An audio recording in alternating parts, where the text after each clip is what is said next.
এতিয়া আমি পানী শুকোৱাৰ পিছত মোৰ দেউতাৰ পুৰণি গাঁৱৰ ঘৰলৈ গৈ আছোঁ চাবৰ কাৰণে। এয়া আমাৰ গাঁৱৰ পুৰণা ঘৰ অৱস্থা, এইবোৰ গোটেই পলস হৈ আছে। এতিয়া আমি এনেকৈ যাব লাগিব দেই, সেইটো ঘৰ। আৰু এইফালে গোটেইবোৰ পানী শুকুৱাই নাই ভালদৰে। জেওৰা দিয়া আছিলে, জেওৰা একদম ওপৰলৈকে পূৰা বালি হৈ গ'ল। এতিয়া এইবোৰ গোটেই বালি, এইবোৰ গোটেই চেচ। ইয়াতে খেতি কৰা পথাৰ আছিলে এখন মুখৰ আগতে, ইয়াতে ধান খেতি কৰিছিলে।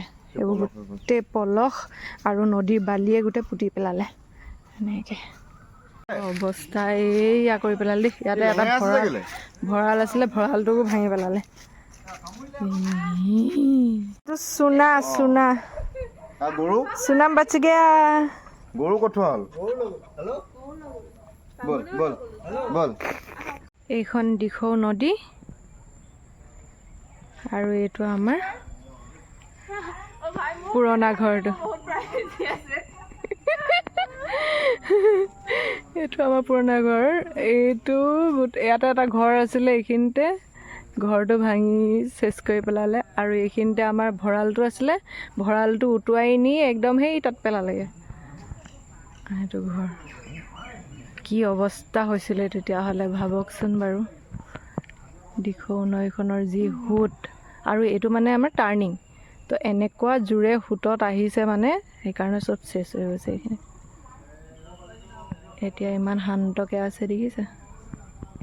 এইটো ৰুমটো ইমানখিনি পলস, এই খিৰিকীৰ ওচৰলৈকে যদি পলস হয়, ভাবকচোন বাৰু কেনেকুৱা অৱস্থা হ'ব।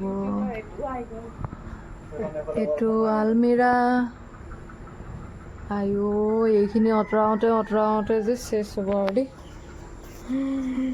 আৰু বাকীকেইটা ৰুমৰ পৰা ইমানখিনি উলিয়াইছে, চব এইখিনি গোটাই থৈ দিছে।